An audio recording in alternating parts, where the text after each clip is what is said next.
को तो बीजेपी ने टिकट नहीं दिया, उसने रिजेक्ट कर दिया, पार्टी ने नहीं दिया टिकट। अब जनता कहां सेट करे?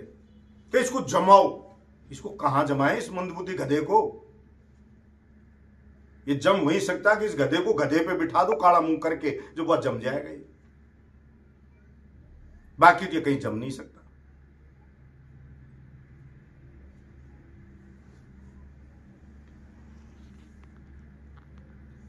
आशा रखता हूं इसको सद्बुद्धि आएगी और इस झूठ फरेब इनसे बाज आएगा और जनता का कुछ काम करेगा। सप्लीमेंट्री बजट भी आ लिया और मैं कहता हूं डीजे कोर्ट ही क्यों, आधे कार्यालय चाहिए। 250 बीघा जमीन सोता में, या गुंती के पास जैनपुर के पास कर वो चिन्हित करवाई थी, 250 पनियाला में कराई थी। आधे वहां खुलेंगे, आधे यहां खुलेंगे। टेम्परेरी अधिकारी बिठाए थे, टेम्परेरी। सारे ऑफिस पुराने जिले में थे, हमारे अलवर थे। अब ऑफिस आ रहे तो रो क्यों रहा है? ला, अब कहता 3 एमएलए, जब तो 2-2 मंत्री थे और 3 एमएलए जब भी थे। मैं तो निर्दलीय था।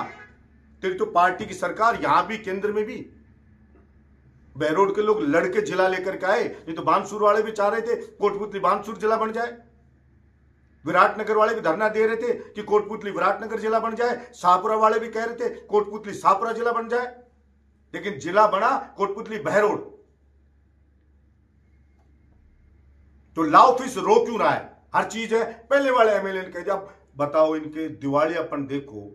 जब आचार संहिता लग गई, उसके बाद हाई कोर्ट ने कोई अनुशंसा की कोटपुतली जिले की, इस सरकार ने कमेटी बनाई कि वो जिलों का पुनर्गठन करेगी, जिसमें 9 जिले तो खत्म ही कर दिए। यहां खैरथल जिले के लिए भी कमेटी ने कहा था इसको खत्म करो, भूपेंद्र जी ने उसको रुकवा दिया।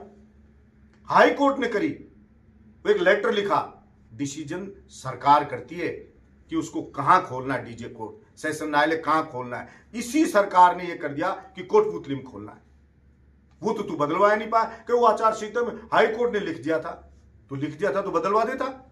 आचार संहिता में कोई मेरी सरकार थी क्या? मैं एमएलए था आचार संहिता में? क्या मेरी अभिशंसा चल रही थी? आचार संहिता में कोई लिख ही नहीं सकता लेटर, लिखा वो भी इलीगल है। तो जब जिले बदल गए, जिले हट गए, तो कार्यालय नहीं पा। एक कार्यालय, एक जिला न्यायालय क्यों? शिक्षा विभाग वालों का भी ला, दूसरे भी ला, आधे ला। बलजीत यादव फोबिया हो रहा। बलजीत यादव तो फिर तू एमएलए क्यों बना था? मुझे तो हरा दिया ना जनता ने, तेरे को जिताया, तो रो क्यों रहा है? सरकार भी बन गई, करवा काम। लेकिन काम होता नहीं है। घर में बैठ करके और कुछ नहीं होता कि कुत्ते की तरह भौंक लो बलजीत यादव पे, ये आता है उसको, और कुछ नहीं आता है। लेकिन जनता भी तेरा चेहरा जान गई। तू घर बैठ बैठ वीडियो डाले ना, इससे तेरा चरित्र बुजुर्गों को सबको तो पता था, नई पीढ़ी को और पता चल गया तू किस नस्ल की पैदाइश है। जसवंत, वो तेरी नस्ल बता दी तूने। और हम इन चीजों की परवाह तेरी करने वाले है नहीं।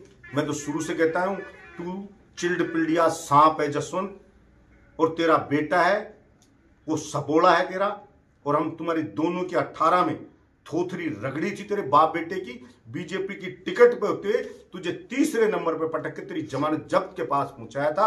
और अब कभी भी वोट पड़ जाएंगे बहरोड में, तेरी जमानत जब्त के पास तेरे को पहुंचाएंगे। और तूने मेरे बहरोड का अपमान किया है, तुमने हमारे बहरोड को गैर लड़का है। मैं भी शपथ लेता हूं कि तेरे खानदान का राजनीति से नामो निशान मिटा देंगे जसवंत। ये तू लिख के रख ले।